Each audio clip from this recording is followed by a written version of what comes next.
Bonjour et bienvenue à ce nouveau numéro du débat Arbre à Palabre. La 23e édition de la Coupe du monde de football a démarré jeudi dernier au stade Azteca, situé en banlieue de Mexico. Pour leur premier match, les Mexicains ont gagné leur pari en battant les Bafana Bafana d'Afrique du Sud 2-0. Organisé aux États-Unis, au Canada et au Mexique du 11 juin au 19 juillet 2026, la Coupe du monde de football 2026 est la première édition à réunir 48 équipes avec 104 matchs programmés dans 16 villes hôtes. Pour la première fois, l'Afrique est représentée par 10 équipes, nourrissant ainsi l'espoir de voir le continent signer un nouveau parcours historique sur la plus grande scène du football mondial. Alors, quelles sont les chances des équipes africaines à ce mondial de football? Je poserai la question à mes trois invités sous l'arbre à Palabre. Premier invité, Emmanuel Dupuis, président de l'Institut Prospective et Sécurité en Europe. Bonjour Emmanuel Dupuis. Bonjour. Emmanuel Dupuis qui a récemment écrit dans les colonnes du journal du dimanche en France une excellente tribune consacrée justement à la participation et aux chances des équipes africaines à ce mondial de football. Deuxième invité, Paul Amé-Gakpo, politologue et président de l'Institut Tamberma pour la gouvernance. Bonjour Paul Amé-Gakpo. Bonjour, Monsieur Topona. Bonjour aux auditeurs et auditrices de Deutsche Welle. Enfin, le troisième invité est un fin connaisseur du football africain ou du football simplement, Richard Naha. Il est journaliste et il est en ligne des États-Unis. Richard Naha, bonjour. Bonjour, Monsieur Topona, et bonjour à tous les auditeurs de la Deutsche Welle. Ravi d'être là. Merci à tous les trois d'avoir accepté notre invitation. Éric Topona, au micro. DW. Première question, Richard Naha, vous aviez suivi le match d'ouverture entre le Mexique et l'Afrique du Sud. C'était jeudi dernier au stade Azteca de Mexico. Quelles sont vos impressions? Oui, Monsieur Topona, je sors parce que moi je suis basé à New York, je sors du stade de la Ciudad de Mexico. C'est une ambiance où c'était très très très intéressant de voir un peu comment le peuple mexicain accueillait sa Coupe du Monde. Mais il y a un fait marquant qui a attiré mon attention, c'est que j'ai rencontré des Africains ont pris fait et cause pour l'équipe sud-américaine du Mexique. Je me suis demandé, mais pourquoi est-ce que on peut autant léser un pays africain comme l'Afrique du Sud et se faire supporter d'une équipe comme le Mexique qui Mais c'est quand même leur liberté, non? Au nom de la liberté individuelle de choisir ou de supporter. Oui, je suis d'accord, Monsieur Topona. Mais sauf que c'était un fait curieux, comme je vous l'ai dit. C'est pas, je leur j'enlève à personne sa liberté. Mais je voulais juste remarquer ce fait parce que c'est ça qui m'a le plus marqué. J'étais au stade, j'ai vu des Nigérians, j'ai rencontré des Nigérians, tout vêtus de maillots mexicains. Je leur ai demandé, are you Nigerian? Ils disent yes. Why you support Mexico? Ils m'ont dit parce que nous sommes libres. Voilà. Est-ce que ce n'est pas aussi par rapport aux violences xénophobes en cours en Afrique du Sud? Et justement, c'est de fil en aiguille. Moi, je connaissais pas qu'il y avait ces violences, puisqu'il y a un des Nigérians qui m'a tiré de côté et il m'a dit, l'Afrique du Sud vient d'extrader près de 1500 Nigérians de leur pays, de leur faire sortir. Vous avez des cartes de séjour. Même si votre carte de séjour est expiré, on vous fait sortir. Donc c'est pour ça que ils ont décidé d'être contre ce pays. Donc c'était juste l'ambiance, puisque vous m'avez demandé comment est-ce que j'ai trouvé l'ambiance. Et bien franchement, c'était une ambiance où tout le stade était à la cause du Mexique, même les Africains. Emmanuel Dupuis, j'imagine que vous avez également regardé ce premier match de ce Mondial 2026. Quel est votre regard? Oui, alors effectivement, je partage l'avis de mon collègue qui a précédé. Je n'avais pas la chance d'être au stade Azteca pour ce match, mais en tout cas, c'est une Coupe du Monde qui va nous concocter quelques surprises ou réserver quelques surprises. Premièrement, comme vous l'avez dit, c'est la première fois qu'on va inaugurer un format un peu spécial, tricéphale, où 3 pays vont être chargés d'organiser cette Coupe du Monde 2026, très figuratrice de la première Coupe du Monde tricéphale où un pays africain va héberger aussi quelques matchs, en l'occurrence le Maroc à côté du Portugal et de l'Espagne. Pourquoi je dis ça? Parce que l'ambiance bon enfant, l'ambiance footballistique que l'on a retrouvée au Mexique ne sera pas forcément la même dans plusieurs stades américains. Premièrement, la chaleur va y être absolument caniculaire, ce qui va un petit peu perturber les performances d'un certain nombre d'équipes. Ensuite, je partage le point de vue en disant que c'est pas forcément parce que vous êtes africain que votre cœur va en direction seulement des clubs africains. La force de cette Coupe du Monde, c'est de témoigner du fait que le football est massivement un élément de puissance footballistique, bien sûr, sportif, mais aussi géopolitique des pays du Sud.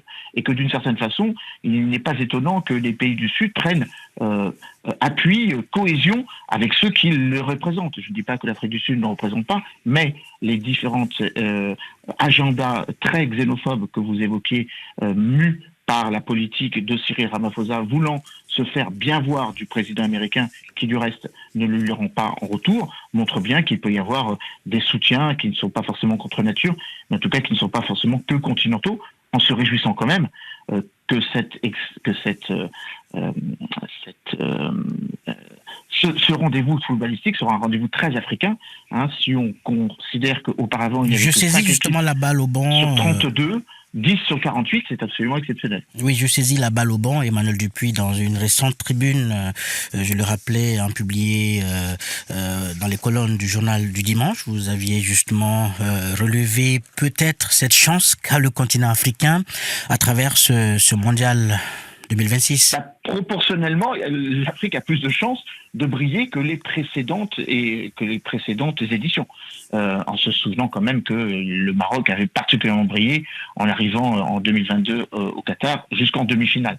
Donc c'est effectivement une chance, une opportunité. 10 équipes, dont parfois des équipes qui reviennent pour de nombreuses éditions. Je crois que la Tunisie bat le record avec 6 éditions précédentes, avec des pays qui du reste vont expérimenter pour la première fois la ferveur footballistique mondialisée. Je pense au Cap-Vert, dont c'est la première édition, mais le Maroc et la Tunisie donc en sont à leur 6e édition, le Ghana, l'Algérie à leur 4e édition, le Sénégal et l'Afrique du Sud et la Côte d'Ivoire et l'Égypte à leur 3e édition. Donc on voit bien que le football africain s'est installé de longue date dans la scène mondiale, mais il n'était pas très audible, tout simplement parce que, avant la réforme de la Fédération internationale de football, on ne lui donnait pas statistiquement la place qu'il représente en nombre de licenciés et tout simplement en nombre de pratiquants.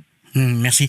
Pour la Megapo, vous avez suivi donc le premier match. On le rappelait, 10 équipes africaines prennent part à cette grand-messe du football mondial. Quelles sont les chances de ces équipes africaines ? Oui, disons que les équipes africaines qui sont présentes à cette phase finale de la Coupe du Monde ont de fortes chances par rapport à leur expérience, mais également à leurs prestations lors des précédentes éditions de la Coupe du Monde et également de la CAN, de la Coupe d'Afrique des Nations. Sauf le Cap-Vert qui est le novice, mais qui a également fait preuve lors des éliminatoires d'une performance assez remarquable. Et donc, c'est une Coupe du Monde à laquelle les 10 équipes représentant l'Afrique partent avec un espoir de pouvoir atteindre la finale et pourquoi pas de ramener pour la première fois la Coupe du Monde sur le continent. Mais il faut remarquer également stratégique propre à l'Afrique, nous avons des régions qui sont assez sous-représentées par rapport à d'autres. Parce que nous avons 4 équipes qui représentent l'Afrique du Nord, notamment l'Algérie, le Maroc, la Tunisie et l'Égypte. 4 pays qui représentent l'Afrique de l'Ouest, le Cap-Vert, le Sénégal, le Ghana et la Côte d'Ivoire, et seulement une équipe pour l'Afrique centrale, la RDC, une équipe pour l'Afrique du Sud, donc l'Afrique du Sud elle-même, et aucune équipe pour l'Afrique de l'Est. Et donc la fièvre va emballer toute l'Afrique, mais le rythme de cette compétition se sentirait beaucoup plus en Afrique de l'Ouest et en Afrique du Nord. Et donc malgré l'entrée de l'Afrique du Sud marquée par un échec, nous avons l'espoir que les prochains matchs vont montrer la vraie volonté du continent africain de faire la différence. Merci. Je m'en vais finir en disant également que les compétitions géostratégiques se cumulent maintenant aux compétitions de football dans la mesure où nous avons vu comment les supporters du Nigeria et d'autres pays africains ont plutôt accordé leur voix à l'équipe mexicaine. Et cela n'est que la résultante des tensions qui opposent l'Afrique du Sud à d'autres ressortissants immigrants africains dans ce pays. Et donc, c'est intéressant d'observer ce qui se passe actuellement sur ce théâtre de football. Merci. Richard Na, est-ce que vous partagez cet optimisme? 10 équipes africaines prennent part donc à ce mondial.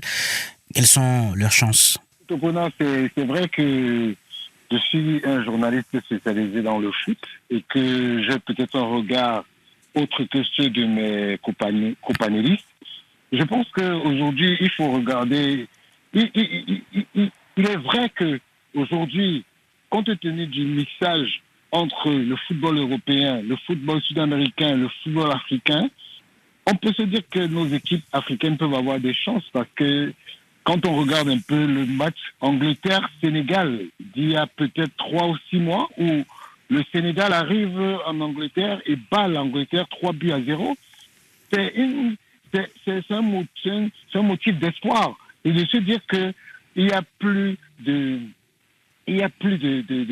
d'écart entre le football africain et le football européen, ni même le football sud-américain, parce que ces 3 footballs se côtoient à longueur de championnat, que ce soit en Angleterre, en France, en Espagne et presque dans toute l'Europe.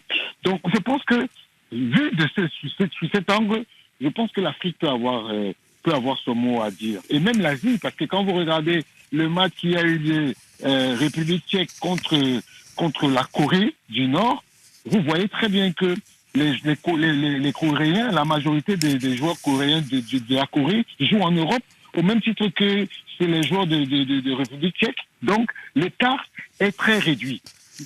Ce qui est sûr, aujourd'hui, compte tenu du fait que les équipes européennes sont beaucoup plus en nombre que les équipes africaines et les équipes sud-américaines et même les équipes asiatiques, ça donne plus de chances aux équipes européennes de pouvoir gagner la compétition.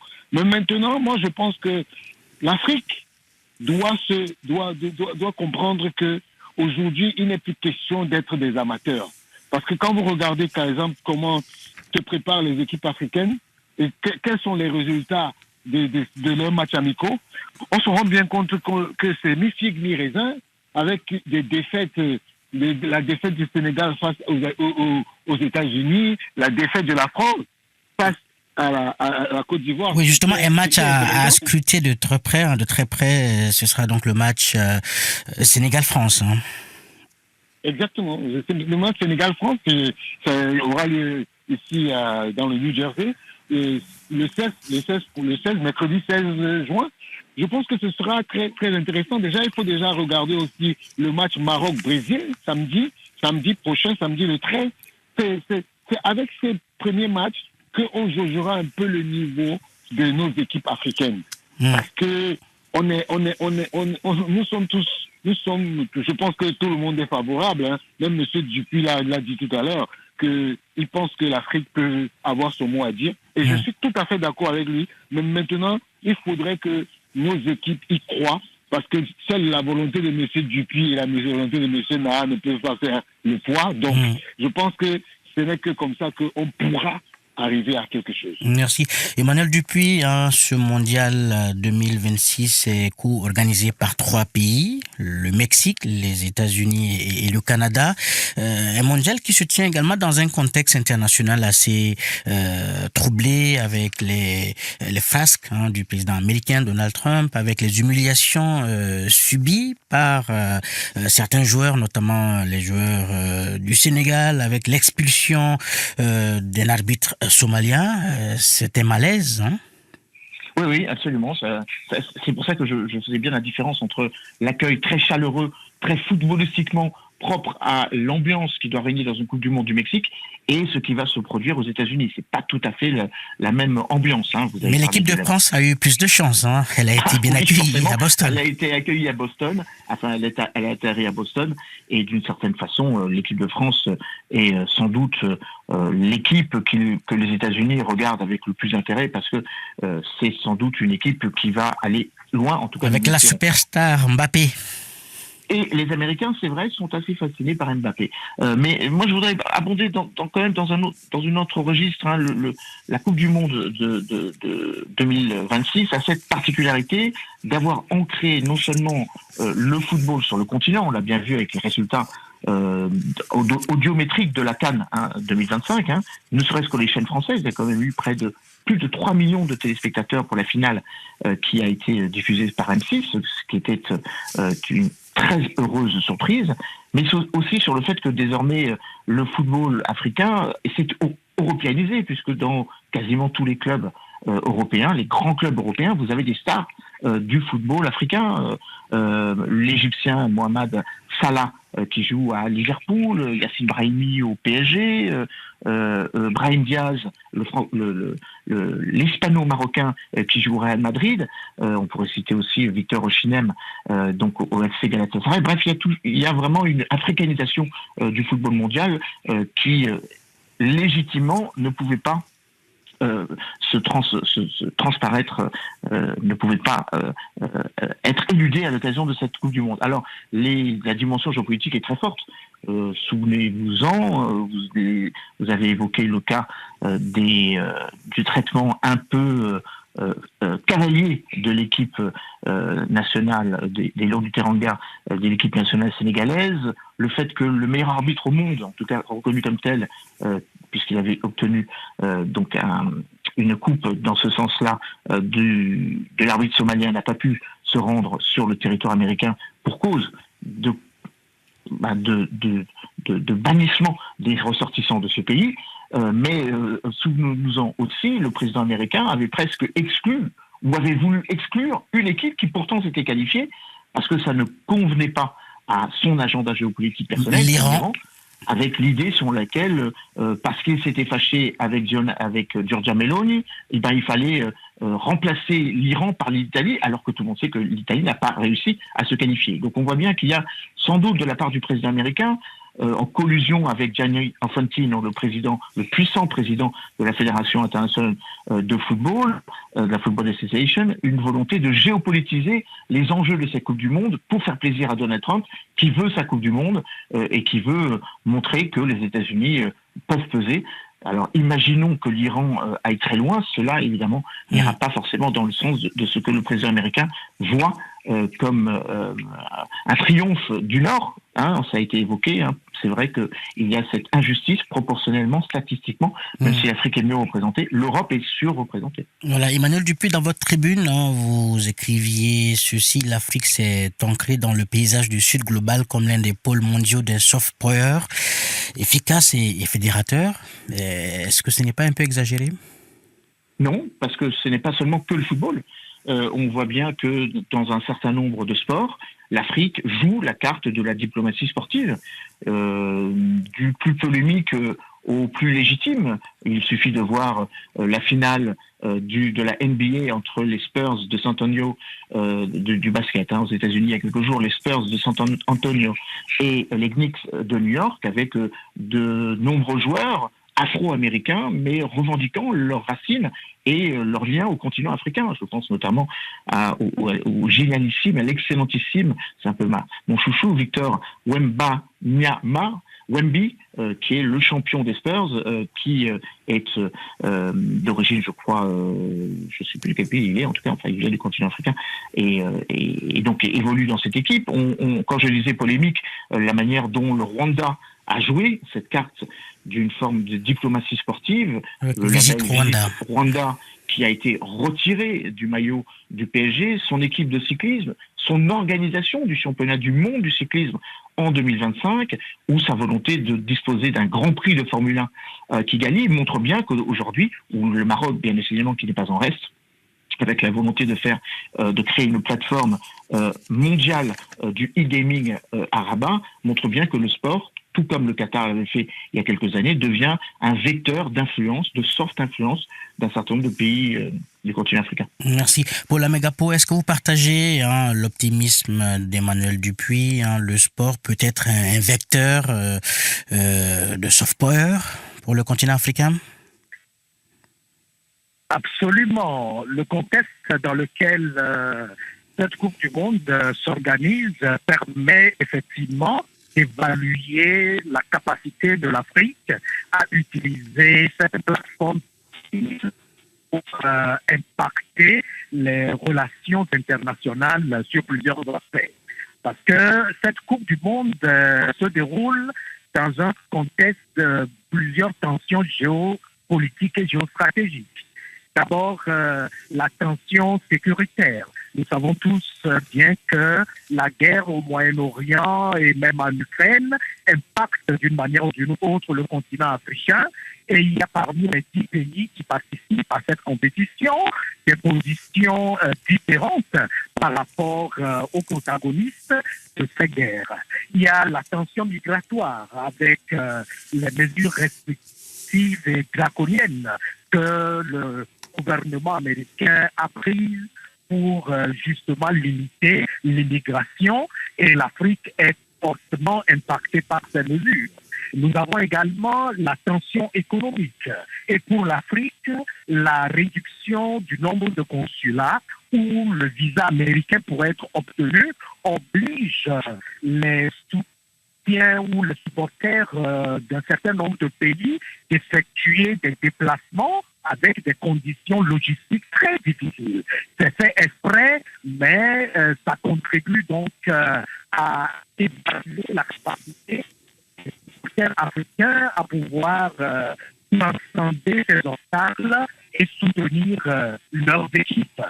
Il y a également d'autres formes de tensions migratoires et autres, qui permettent aujourd'hui de dire que cette Coupe du Monde devient un baromètre pour mesurer la capacité de la diplomatie africaine, la capacité des peuples africains à pouvoir participer à cette compétition, faire la différence et placer le continent dans une position où son étoile pourrait briller sur les chantiers ou les champs de compétition, quelle que soit la nature des jeux. Merci. Richard Naha, vous êtes sur place aux États-Unis. Comment est-ce que vous percevez l'ambiance dans laquelle se tient ce mondial avec l'expulsion de l'arbitre somalien Omar Hartan, avec les humiliations vécues et subies par l'équipe du Sénégal, les Lions de la Teranga? Justement, M. Topona, je voulais faire un petit rectificatif sur la situation de l'équipe du Sénégal.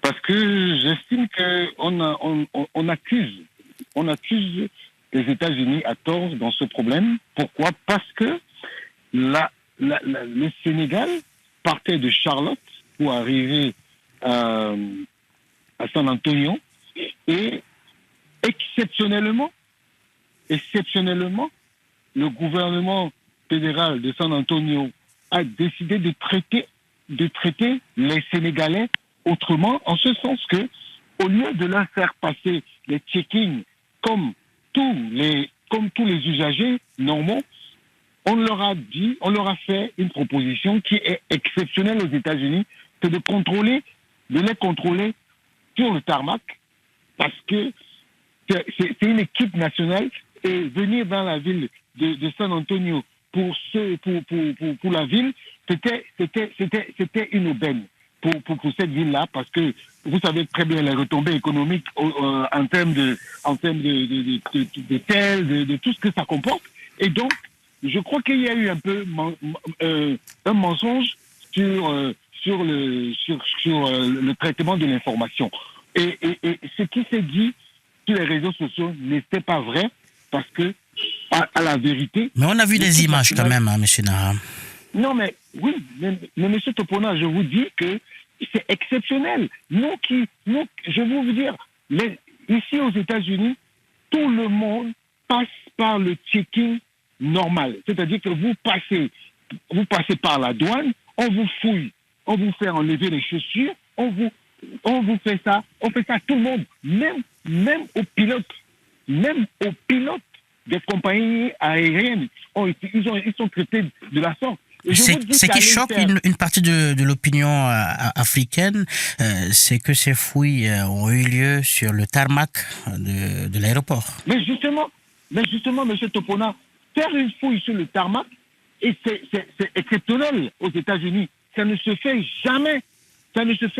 Parce que ils ont des machines adéquates pour faire ce checking, mais ils ont décidé de fouiller. Et je vais vous dire, qui sort la vidéo, cette vidéo du Sénégal? C'est bien un membre du staff sénégalais, parce que on ne comprend pas pourquoi il le sort. Et je vous dis, franchement, je suis contre, moi ayant vécu mon entrée ici aux États-Unis, on m'a fouillé comme si j'étais un terroriste. Mais quand je vois comment on a fouillé les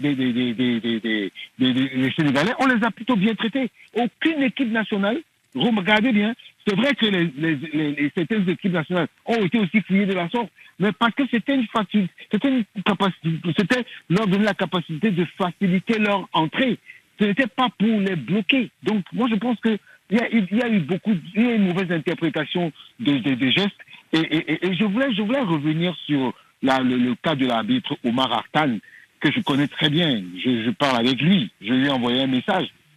Omar Artan, il a été accusé d'avoir eu un commentaire malencontreux vis-à-vis des États-Unis. Et vous pouvez, si vous regardez les réseaux sociaux, vous verrez que sous un commentaire de l'autorité américaine, Omar Artan avait bien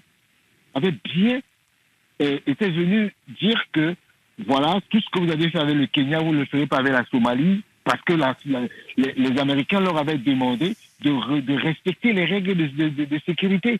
Et Omar Artan a été expulsé pour ça, ce qui est dommage, et que je trouve dommage.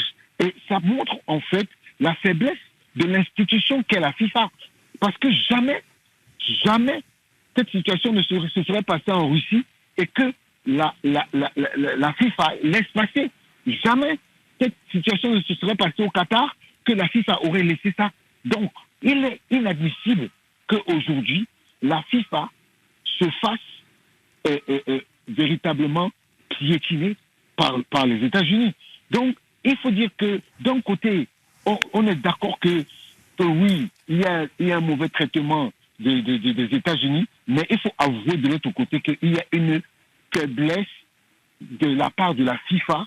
Et aujourd'hui, franchement, je pense que cette Coupe du Monde va laisser une tâche au niveau de l'administration de la FIFA, parce que le président de la FIFA est accusé de complicité avec le président des États-Unis, Donald Trump. Merci. Emmanuel Dupuis, est-ce que vous pensez franchement que la participation de ces équipes africaines, de ces 10 équipes africaines au Mondial 2026 va contribuer à oublier un tant soit peu les mauvaises nouvelles en provenance du continent africain? En tout cas, ça ne va pas effacer le fait que les États-Unis ont un regard un peu concupiscent vis-à-vis de l'Afrique et marque un certain forme de désintérêt. Il ne va pas y avoir de ferveur dans les stades américains, en tout cas états-uniens en particulier, pour les équipes africaines. Le président américain ne va sans doute pas relancer à partir de septembre l'AGOA, l'Africa Gulf Opportunity Act, qui le lie à 32 pays africains, ou 38 pays africains, pardon. Et donc, évidemment, les mauvaises nouvelles ne vont pas être effacées par la Coupe du Monde. Les combats continuent du reste sur l'ensemble des conflits où ils ont lieu, que ce soit sur le continent africain, au Soudan aujourd'hui et au Sahel il y a quelques semaines, et toujours malheureusement en cours, en Ukraine et peut-être un peu moins dans le Golfe Persique. La Coupe du Monde n'a jamais été propice à une trêve footballistique, alors qu'on l'évoque, même si elle n'est pas forcément suivie des faits, pour la trêve olympique. Mais je crois qu'effectivement, cette Coupe du Monde a cette particularité un peu scandaleuse, j'ose exprimer le mot, d'une forme de collusion entre effectivement Gianni Infantino et le président Donald Trump. Le président Donald Trump s'est vu affublé d'un prix de la paix à l'occasion de la cérémonie de désignation donc des différentes poules, enfin des différents groupes, et d'une certaine manière, on a bien le sentiment que le président américain essaie de faire du football washing, où il faut profiter de cette Coupe du Monde pour essayer de donner l'image d'un grand rassembleur. Tout le monde vient aux États-Unis, malgré les petites polémiques qui ont été évoquées précédemment, mais je ne suis pas du tout certain que ça servira à assouplir ou à donner l'impression que les États-Unis sont le lieu où l'on peut régler des conflits. Merci. Paula Megapo, un mot? Oui, disons que c'est un pari très difficile à la FIFA, le fait que les États-Unis soient un pays co-organisateur de cette Coupe du Monde, dans la mesure où le gouvernement américain se caractérise aujourd'hui par l'imprévisibilité, pourquoi pas la brutalité dans ses relations avec d'autres entités, y compris avec la FIFA. Et donc, l'approche adoptée par Infantino consiste à ménager les ardeurs du président Trump et à faire en sorte que les différents points de rupture sur la participation des personnes, des supporters, mais également des fédérations et des sélections soient faites de la meilleure manière. Et donc, nous ne pensons pas que la FIFA a un autre créneau à pouvoir manœuvrer dans ce contexte que de collaborer avec le gouvernement américain. L'avantage pour cette compétition, c'est qu'elle s'organise par 3 pays et donc la politique du Canada et du Mexique sont différentes de celles des États-Unis et donc ce qui constitue un avantage comparatif. Et nous pensons que nous aurons à vivre cela lors de la prochaine édition qui sera co-organisée par le Maroc où nous savons également qu'il y a des tensions entre ces pays par rapport au Sahara occidental. Et donc, la FIFA a besoin de faire profil bas et de chercher de manière constante à concilier les positions. Je voudrais finir en disant que la situation du Sénégal, telle que présentée par le communiqué officiel de la fédération, montre que cet incident que les réseaux sociaux ont fait voir n'en est pas un, dans la mesure où c'est plutôt une mesure de faveur que les autorités de la ville de San Diego ont prise pour pouvoir aider la fédération sénégalaise à faciliter la traversée. Et donc, il y a une désinformation. Nous ne savons pas si c'est fait exprès ou c'est le phénomène des réseaux sociaux, mais rapidement, le tir a été corrigé et nous pensons aujourd'hui qu'il n'y avait pas une intention manifeste de nuire à la fédération sénégalaise. Merci. Richard Naha, un mot par rapport à la politisation du sport et particulièrement du football.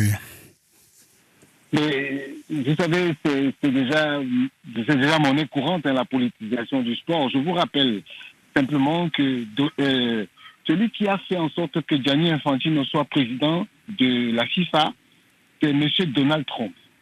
Souvenez-vous qu'après le scandale de la non-désignation des États-Unis contre le Qatar a fait en sorte que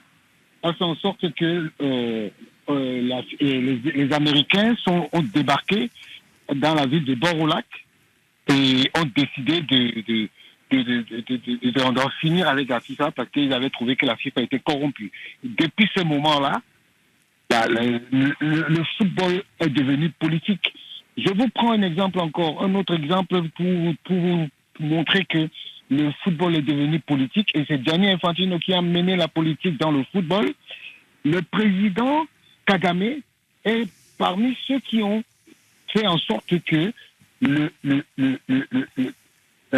Monsieur Motsepe soit président de la CAF, parce que vous savez très bien que le précédent président qui était là, Monsieur Ahmad Ahmad, ne voulait pas faire la volonté de Gianni Infantino, et donc par conséquent, Monsieur Kagame, il est passé par Monsieur Kagame pour organiser une élection pour faire en sorte que... Et rappelez-vous, il y avait beaucoup de candidats à la première candidature de Motsepe.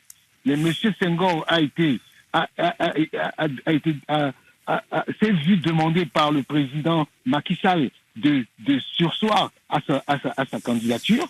Le président de la Mauritanie a demandé aux candidats de la Mauritanie de se désister.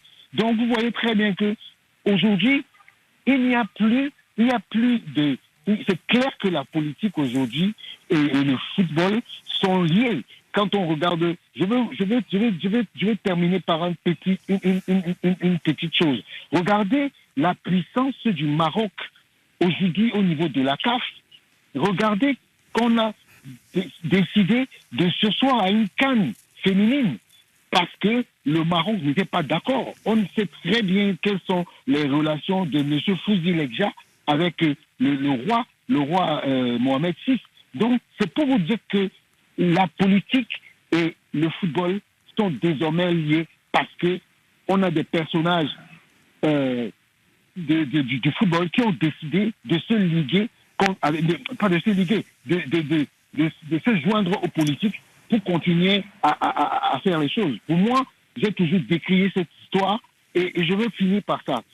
On se plaint du fait que Omar Arkan ait été expulsé des États-Unis. Mais M. Topona, il y a une arbitre, la meilleure arbitre africaine de 2025, elle s'appelle Bouchra Karboubi. Elle a été suspendue par la CAF en complicité avec son président de fédération qui l'a suspendue pour je ne sais quoi. On lui fait dire qu'elle était au mauvais endroit ou au mauvais moment. Elle était candidate pour cette Coupe du Monde et s'est vue éliminée parce que nos propres frères africains lui en voulaient.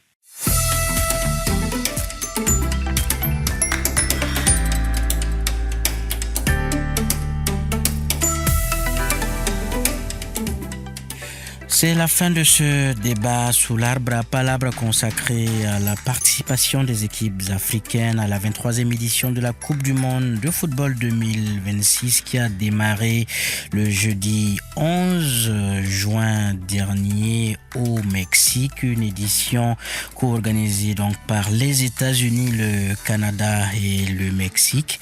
Nous allons bien évidemment continuer de suivre l'actualité sportive, notamment tous les matchs de poule jusqu'à la finale donc de cette Coupe du Monde 2026. J'ai reçu pour analyser donc les chances des équipes africaines qui participent à cette édition 2026 de ce mondial. J'ai donc reçu 3 invités. Emmanuel Dupuis, président de l'Institut Prospective et Sécurité en Europe et auteur d'une récente tribune consacrée justement aux chances des équipes africaines à ce mondial de football. J'ai également reçu Paul Amé Gakpo, politologue et président de l'Institut Tamberma pour la gouvernance et un fin connaisseur de l'actualité sportive ou simplement un fin connaisseur du football africain, pour ne pas dire du football simplement. Richard Naha qui est aux États-Unis pour justement suivre suivre tous les matchs de ce mondial. Et Richard Naha a participé jeudi au match d'ouverture entre le Mexique et l'Afrique du Sud. À la semaine prochaine pour une nouvelle thématique sous l'arbre à Palabre.